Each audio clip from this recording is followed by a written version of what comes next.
दानियाल अजीज़ साहब, एक बात का तो डॉक्टर फ़ारूक सलीम साहब ने भी इसकी हुकूमत को क्रेडिट दिया कि उसने जो करंट अकाउंट खसारा है वो कम कर दिया है।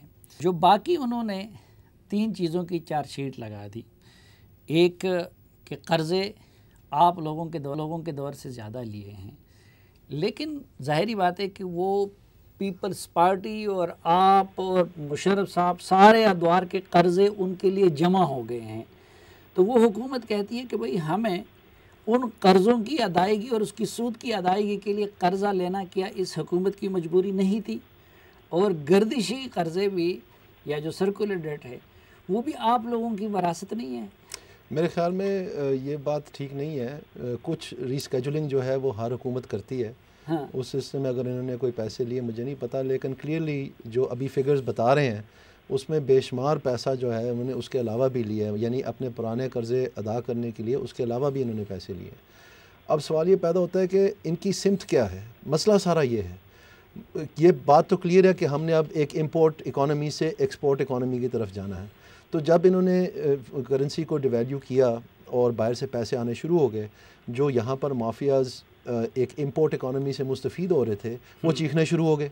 ज़ाहिरी बात है उनको जब दुनिया के साथ मुकाबला होकर कारोबार करना पड़ेगा तो सूरत हाल बड़ी मुख्तलिफ होगी। तो स्टेट बैंक गवर्नर के ऊपर बहुत प्रेशर आ गया कि जी आप इंटरेस्ट रेट को कम करें। इंटरेस्ट रेट को इतना कम कर दिया कि इस वक्त पाकिस्तान में नेगेटिव रियल इंटरेस्ट रेट्स हैं। इसका मतलब ये है कि महंगाई की शरह अगर आप निकाल दें इंटरेस्ट रेट में से तो वो नेगेटिव है। इसका मतलब ये है कि मुफ्त से भी सस्ता पैसा अब बाज़ार में फेंका जा रहा है।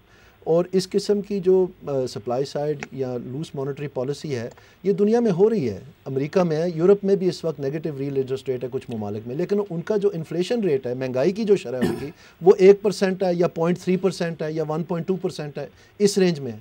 यहाँ पर अगर आप सेंसिटिव प्राइस एक मिनट जी, मैंने आपको इंटरप्ट नहीं किया, प्लीज सुन जी फवाद साहब मैं आपकी तरफ आता हूँ। और नहीं, मैं सिर्फ दानियाल से कहना चाह रहा हूँ इसमें जो आप ना कहें ना जी, आप थोड़ा रिलैक्स करें।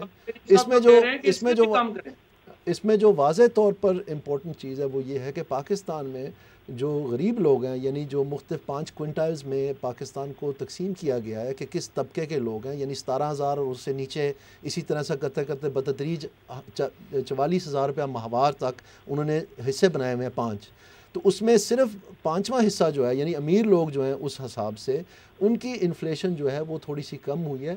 बाकी जो है इस वक्त क्विंटाइल्स वो अभी तक 10, 11 और 12% की इन्फ्लेशन फेस कर रहे हैं। जो सेंसिटिव प्राइस इंडेक्स को अगर आप देखें तो वो चीज़ें जो रोज़मर्रा की अशिया हैं जो गरीबों को चाहिए ज़िंदा रहने के लिए, वो नहीं, दूसरी चीज़ों की बात नहीं कर रहा मैं।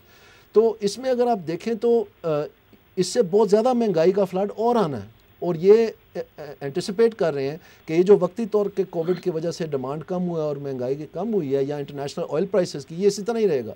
ये इस तरह नहीं रह रहा, ये एनॉमलस है। जो फंडामेंटल्स है वो वहीं पर हैं।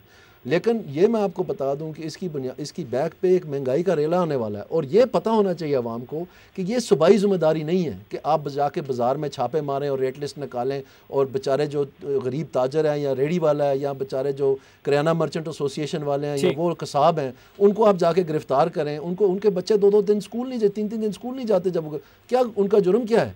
पीछे से आप महंगाई करते चले जा रहे हैं। मरकज़ में पॉलिसी के ज़रिए interest rate policy, exchange rate policy, monetary आपकी मनी सप्लाई जो है और डेफिसिट फाइनेंसिंग के ज़रिए, और उधर आप लोगों को गिरफ्तार किए चले जा रहे हैं। अभी हुकूमत पाकिस्तान का इस बजट में जो स्टेटेड महंगाई है वो 6.5 का टारगेट है, यानी वो हमने करनी है। और हमेशा आपको पता है टारगेट से ये तजावज़ कर जाएंगे। तो ये इन्फ्लेशन जो है ये इनको अपनी ज़िम्मेदारी लेनी चाहिए। और ये जो कम्युनिस्ट एरा के 1977 कम्युनिस्ट एरा था, भुट्टो साहब के अखीले दिनों में ये कानून बने थे। उस वक्त को ये समझते थे नेशनलाइजेशन के बाद प्रोडक्शन कम हो गई, महंगाई होगी, लोगों के पास राशन कार्ड थे चीनी के लिए, आटे के लिए, इतनी वो किल्लत हो गई थी। तो उन्होंने फिर सोचा कि ये एक सियासी चाल चली जा रही है मेरे ख़िलाफ़, और उन्होंने उनकी ठुकाई के लिए ये कवानीन बनाए थे। अच्छा। तो अब तो मार्केट इकोनॉमी है, तो इन्हीं लोगों को आप तवक्को रखते हैं कि इन लोगों ने आपके मुल्क को उठाना है, मईशत को, और उनको आप जाके गिरफ्तार करें। और कंपटीशन कमीशन ने कह दिया कि ये सरासर गलत है, ये आप मत करें। कंपटीशन के कमीशन के कानून के खिलाफ वर्जी है ये। और दूसरी बात मैं आपको बताऊं, अगर आप स्टेट बैंक की ज़ुबान देखें, अगर आप IMF की एग्रीमेंट्स देखें, अगर आप वर्ल्ड बैंक के साथ पाकिस्तान की एग्रीमेंट्स देखें, फेडरल मिनिस्ट्री ऑफ फाइनेंस की आप ज़ुबान देखें, तो वो मानते हैं ये वो कहीं भी नहीं कहते कि हम IMF का डॉक्यूमेंट ये मेरे सामने पड़ा है कि मैजिस्ट्रेट के छापों के ज़रिए हम जो है ना ये कीमतें कंट्रोल करेंगे। अच्छा, ये एक झूठ और टकोसला है। ये झूठ बोलना बंद करें, ठीक ठीक जिम्मेदारी लें कि हाँ हम महंगाई कर रहे हैं, आवाम को फेस करें, क्योंकि महंगाई के बगैर भी ये मुईशत ठीक हो सकती है। अच्छा जी, फवाद चौधरी साहब, आपके लिए काफ़ी सारे सवाल जमा हो गए हैं, वो फ़ारूक सलीम साहब के भी और दानियाल अजीज़ साहब के भी। जी देखिए, मैं दोनों में पहले जो फ़ारूक सलीम साहब ने जो बात की है, ज़ाहिर है मेरा उनसे बहुत एहतराम का ताल्लुक है, भाइयों वाला ताल्लुक है। थोड़ा सा मैं उनसे इसलिए इख्तलाफ करना चाहता हूँ कि ये जो फिगर्स जो दे रहे हैं ना, कितनी कर्ज़ों की बढ़ गई, अगर आप इसको 40% जो डॉलर डिवेल्युएशन हुई है, अगर आप उसको अकाउंट इन करेंगे तो आपको पता चलेगा कि कर्ज़ों में इजाफा जो है वो नहीं हो रहा। और ये 40% डॉलर की वजह से आपने ये जो जब रुपीज़ में फिगर बताएंगे तो जाहिर है आपको लगेगा। इस साल तो स्टेट बैंक से 1 रुपया भी कर्ज जो है वो नहीं लिया गया। 5000 अरब रुपया जो है वो सूद में वापस किया है, 6 बिलियन डॉलर जो है वो फॉरेन डेट जो है वो वापस किया है। तो आप अंदाजा कर सकते हैं। देखिए, बड़ी सिंपल बात है, आपने कहा ना इकोनॉमी समझ वाली, कोई इतनी बड़ी बात नहीं है, सिंपल बात है। 8000 अरब रुपया आपकी आमदन है पूरे मुल्क की, 11,000 अरब रुपया आप खर्च कर रहे हैं, 3,000 अरब रुपया आपका शॉर्टफॉल है। अब आपने देखना है कि 3,000 अरब रुपया हमने कैसे पूरा करना है, ये सारा ज़ाहिर है आपका बजट है।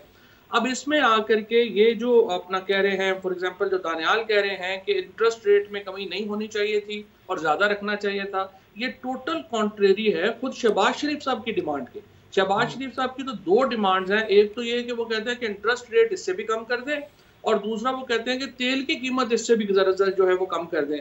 अब ये दोनों ज़ाहिर है ये तो नून लीग का इंटरनल है, क्योंकि हमारे यहाँ एक तो होता नहीं है, फ्रैंकली आई वुड से कि दानियाल जैसे लोग जो हैं या जो बाकी लोग समझते हैं, इनको चाहिए PMLN को इन लोगों को बुला के अपना काउंटर बजट पेश करें, ताकि उसके ऊपर फ़ारूक सलीम जैसे लोग या बाकी जो एनालिस्ट हैं वो कंपेयर कर सकें कि अपोजिशन का बजट बेहतर है या हुकूमत का बजट बेहतर है। तनकीद आपने जैसे अपने इब्तिदाई में कहा था, हम एक बिल्कुल रवायती सियासत में फंसे हुए हैं, गवर्नमेंट वाले कहेंगे बहुत अच्छा है, अपोजिशन वाले कहेंगे बहुत बुरा है। सो अल्टरनेट हमने अगर करना है तो फिर यही बेहतरीन तरीका है कि हमेशा जब इस तरह के संजीदा मौज़ूआत के ऊपर अपोजिशन अपनी तैयारी किया करे और अपने जो पेपर है वो लेके आया। अच्छा फवाद, एक बात तो आपने खुद भी मान ली ना। देखें, अभी हमने शुगर माफिया का देख लिया, इंपोर्ट माफिया का अभी आपने जिक्र किया कि आपको पता चला कि पाकिस्तान में ये इंपोर्ट माफिया कितना मजबूत है, सिगरेट माफिया, फला माफिया, ये माफिया।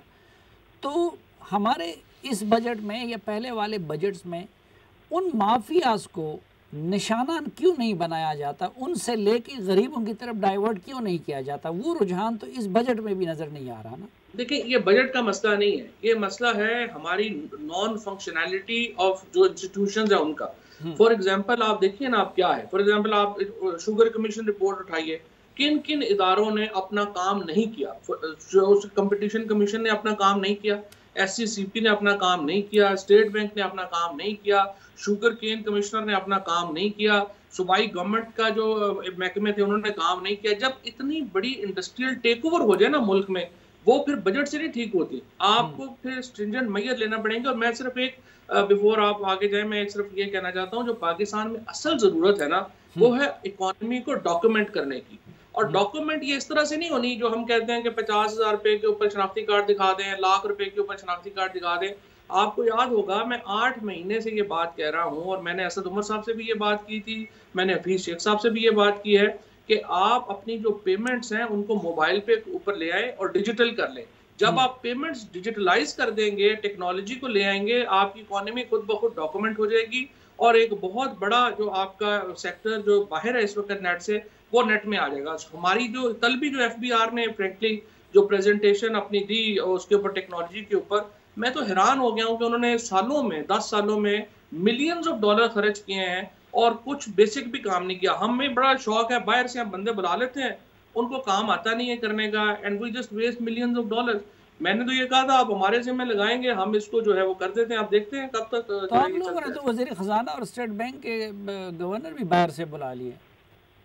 वो तो हमेशा आते रहते हैं, कौन सा को पहली दफा है। अच्छा चले, मुझे थोड़ी सी हैरानगी हो रही है इनकी बात पे। ये ऐसे बात कर रहे हैं जैसे आज भी एक अपोजिशन पार्टी है या शायद कोई इस्लामाबाद में ये लॉकडाउन करने आ रहे हैं। वो आप 1 मिनट के लिए आप ये देखें कि ये जो इन्होंने निशानदेही की है, अच्छा रुझान है। और यही नहीं है कि हुकूमत में या पार्टी में एक मिनट हमें ये बताया गया था कि इनके पास एक पूरी एंटी करप्शन की स्ट्रेटजी है और ये माहिर है, क्योंकि इन्होंने बताया था कि सरबराह अगर करप्ट नहीं होता तो नीचे भी कोई नहीं करप्ट होता फिर, और सब ठीक हो जाता है। तो अब ये कह रहे हैं कि नहीं, ये तो सारे महकमे मिले हुए हैं उनके साथ, माफियाज के साथ। तो फिर करप्शन का कोई हल तो ना होना इनके पास। तो ये इंसाफ किस बात का? अब आप देखें एक मिनट मैं नहीं चाहता कि अंदर का फवाद चौधरी भी जाग उठे और हम उस डिस्कशन नहीं, वो बेशक जाग उठे, वो हमने बहुत दफा देखा, हमें कोई परवाह नहीं है। लेकिन मैं जो बात कर रहा हूँ वो हैरानगी की बात ये है कि अगर करप्शन इन्होंने, अगर करप्शन और अदारों को मजबूत करना है, करप्शन का खात्मा करना है, इसको इस अंदाज में एक मुस्बत बात सुन लें, अगर इन्होंने करना है तो मैं आपको ये बताता हूँ कि हमारे पाकिस्तान में इस वक्त जो 22 ग्रेड है पे के, जो सैलरी है हमारी 22 ग्रेड की, ये कम्युनिस्ट एरा की है। ये 1972 में पे एंड पेंशन कमीशन बना था और उस वक्त जो मुमताज़ हसन साहब थे उन्होंने 26 ग्रेड ईजाद किए थे 780 स्केल को 26 ग्रेड में डालने के लिए, और 26वां ग्रेड जो था उसकी 4000 इन्होंने उस वक्त सर्वे करके कीमत रखी थी। अच्छा। उसको भुट्टो साहब ने काट के 23, 24, 25 एंड 26 वो रद्द कर दिए। इस और 1200 वाला जो था वो 1275 रुपए था। तो इसमें एक मिनट, तो मैं आपको ये कहना चाहता हूं, अगर इनके पास कोई पॉलिसी है पे एंड पेंशन की, छोड़े तनख्वाहें बढ़ाना कोई काम नहीं है, बाप सारी हुकूमतें करती रही हैं। जो अनोखा काम करने वाला ये है वो कम्युनिज्म से छुटकारा हासिल करके, अगर आप मार्केट इकोनॉमी चलाना चाहते हैं, पार्लियामेंट्री डेमोक्रेसी चलाना चाहते हैं और कम्युनिस्ट इंसेंटिव एडमिनिस्ट्रेशन में, तो जब भी ये पैसे वाले आएंगे तो इंतजामिया उनके साथ मिल जाएगी। ये जो तो यही प्रॉब्लम है। होमवर्क का वादा किया था पहले असद उमर साहब जैसे लोगों ने कि जी बड़ा हमने तैयारी की है होमवर्क, लगता नहीं है कि वो कोई होमवर्क एक्चुअली हुआ नहीं था इकोनॉमी के फ्रंट पे। देखिए वो फिर और कहानी है। बात यह है कि होमवर्क वगैरह सारा जो है वो सही है, और जो मेरा ये ख्याल है कि जब तक हुकूमत में नहीं आते उस वक्त तक आपको पूरा इदराक भी नहीं होता कि मसले मसाइल जो हैं वो किस तरह के हैं और आपको किस किस्म के इदारे वर्षे में मिलेंगे। सो ये एक प्रॉब्लम है, वो आगे चलेगी। अगर फॉर एग्जांपल अगर हमारे पास एंटी करप्शन अच्छी स्ट्रेटजी होती तो पीएमएलएन का तो कोई लीडर इस वक्त बाहर ना होता। ये सब तो इस वक्त जो है जेलों में होते और सजा काट रहे होते, हमारे पास नहीं है ना, मानना चाहिए। और कितनों को अंदर करना है यार, वो तो खैर। डॉक्टर फारूक सलीम साहब, एक तो फवाद साहब कह रहे हैं कि जी देखिए रुपए की डिवेल्यूएशन हुई है डॉलर के मुकाबले में, उसकी वजह से ये कर्ज़ों का वो बढ़ गया है, तो आप उनके इस आर्गूमेंट से एग्री नहीं करते? जी बिल्कुल 100% दुरुस्त आर्ग्यूमेंट है, लेकिन इससे पहली फिगर जो हैं पीपल्स पार्टी वाली या पीएमएलएन वाली, वो भी ऐसी ही हैं जिसमें ये डॉलर और रुपये की डिवेल्यूएशन शामिल है। तो हमने वो जिसको कहते हैं कंपेयरिंग एप्पल्स विद एप्पल्स से करना, हमने बिल्कुल बेसिस एक ही रखा हुआ। साफी साहब इसको छोड़ दीजिए, जो बजट की बात है मैं बड़े गौर से सोचता रहा हूँ, कम से कम 3-4 एलिमेंट्स ऐसे हैं जो काले जादू के बगैर पूरे नहीं हो सकते। यानी कि हमाद साहब हमें ये बताते हैं कि इस साल हमने 3,900 अरब रुपया इकट्ठा किया है टैक्स की मद में, और अगले साल 4,900 का टारगेट है, लेकिन हम कोई नए टैक्सेस नहीं लगा रहे। अब ये काले जादू के बगैर किस तरह पूरा होगा काम कि आप नए टैक्सेस भी ना लगाएं और 1,000 अरब रुपया इजाफी इकट्ठा। और साथ हम ये भी कहते हैं कि कोरोना का कोई पता नहीं चलता कि कब तक रहेगा। अच्छा, दूसरी चीज देख लीजिए, हमाद साहब खुद कह रहे थे कि जो हमारी मईशत का ग्रोथ रेट है वो उनका टारगेट है 2.3%। फिर साथ ही कहते हैं कि टैक्स जो है वो 25% बढ़ जाएगा, वो 3,900 से 4,900 पे पहुंच जाएगा। भाई अगर आपकी मईशत 2.3% से बढ़ेगी तो आपके टैक्स 25% कैसे बढ़ सकते हैं, सिवाय अगर कोई काले जादू का अमल यहाँ पे ना आए। तो बिल्कुल ही आप ऐसे जो है ना, वो आपको एग्जैक्टली पता है कि वो क्या बात कह रहे हैं, आपने जो है इसको घुमा दिया है। वो बड़ा सिंपल बात है। मुझे बात खत्म कर लेनी चाहिए अपने कि वो जो मौजूदा अच्छा आप एक चीज और साफी साहब एक चीज और देखिए कि बजट में जो एलोकेशन की गई है नए हाउसिंग, नया पाकिस्तान हाउसिंग के हवाले से, वो 1.5 अरब की गई है। अब 1.5 अरब से मैंने हिसाब लगाया है कि 750 घर बनेंगे। अब यहाँ पे तो 50 लाख घर का मुझे याद है तो वादा किया गया है। तो अगर 1.5 अरब लगा के 50 लाख घर बन जाएंगे तो एक और यहाँ पे काला जादू का आपको अमल चाहिए होगा। ठीक। फिर फिर हमने जो तरक्याती बजट है वो कम कर दिया है, वो पिछले साल 700 का था, इस साल 650 कर दिया है। तो तरक्याती बजट कम कर दिया है लेकिन कह रहे हैं कि तरक्की ज्यादा हो जाएगी। ये 3-4 एलिमेंट जो है ये मैं बिल्कुल समझ नहीं पाया हूँ कि ये किसी किस्म के जादू के बगैर कैसे ये काम हो सकते हैं। फिर जो लुबे लुबाब है सारे खेल, देखिए 1965 में जंग हो रही थी और पाकिस्तान की मईशत जो है वो 10.4% से ग्रो की थी, पॉजिटिव थी। फिर 1971 की जंग थी, उस वक्त भी पाकिस्तान की मईशत ग्रो की है, चाहे वो 0.5% पे की है। ये कोई 70 साल में पहली दफा है, 70 साल की माशी तारीख में पहली दफा है कि हुकूमत खुद से कह रही है कि 2020 में हमारी मईशत नेगेटिव में चली गई। लेकिन आप ये नहीं मानते कि मेन किरदार इसमें अदा किया है कोरोना ने, क्योंकि कोरोना भी तो ज़िंदगी में पहली मरतबा आया है। जी साफी साहब, आप अगर महीने गिन लें तो 3 महीने माली साल में कोरोना के थे और 9 महीने का कोरोना से कोई ताल्लुक नहीं है। जो 9 महीने पहले थे उसमें जीडीपी ग्रोथ का यही हाल चल रहा था, यानी कि डायरेक्शन यही थी। तो 3 महीने का इम्पैक्ट जो है वो पूरी दुनिया पे भी आया, पाकिस्तान पे भी आया और जाहिरी बात है खराब आया, इसमें कोई शक की बात नहीं। लेकिन हमने 1965 की जंग भी तो लड़ी थी, 1971 की जंग भी लड़ी थी। वहां पे हमारी तारीख में कोई 68-70 ईयर्स में मैंने नेगेटिव ग्रोथ जीडीपी में नहीं देखी है। ये पहली दफा आई है। लेकिन ये भी हकीकत नहीं है डॉक्टर साहब कि अगर आप अकाउंटेबिलिटी नहीं करते तो ये माफियाज हैं, शुगर माफिया, सिगरेट माफिया, फलां माफिया जो मुल्क को लूट रही हैं, अकाउंटेबिलिटी करते हैं तो वो पैसा भी बाहर कर लेते हैं, इकनॉमिक एक्टिविटीज़ भी छोड़ देते हैं, तो वो फिर क्या उनको आज़ाद छोड़ दिया जाए? तो ये जो हमारी जीडीपी का वो स्लो हुआ है उसकी वजह से नहीं हुआ, अकाउंटेबिलिटी की वजह से, और वो अकाउंटेबिलिटी अपनी जगह ज़रूरी नहीं था।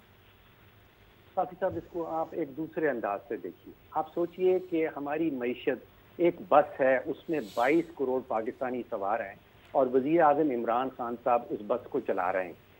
अब अगर तो वो 100% फोकस जो है वो रेयर व्यू मिरर पे, वो पीछे वाले शीशे पे सारा फोकस दे देंगे कि नवाज शरीफ साहब ने क्या किया, जरदारी साहब ने क्या किया, तो वो बस ना तो आगे बढ़ पाएगी, और अगर आगे बढ़ेगी और ड्राइवर का फोकस पीछे होगा तो वो बस कहीं ना कहीं टकरा जाएगी।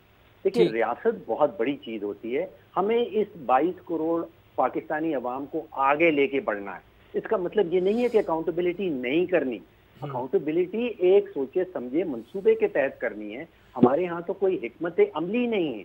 आप याद कर लें कि 2 साल पहले जिसको पकड़ा जाता था उसको कहा जाता था कि 400-500 अरब का इसने जुर्म कर दिया है। तो सब लोग कहाँ गए, वो 400-500 अरब रुपया कहाँ गया? और हमारा वास्ता इससे नहीं है कि हम ऑपोजिशन। माजरत चाहता हूँ डॉक्टर साहब, दानियाल साहब भी कुछ कहना चाह रहे हैं और फवाद के जहन में भी बहुत सारी बातें जमा हो चुकी होंगी, उनकी राय भी मुझे लेनी है, लेकिन एक मुख्तसर से वक्फे के बाद।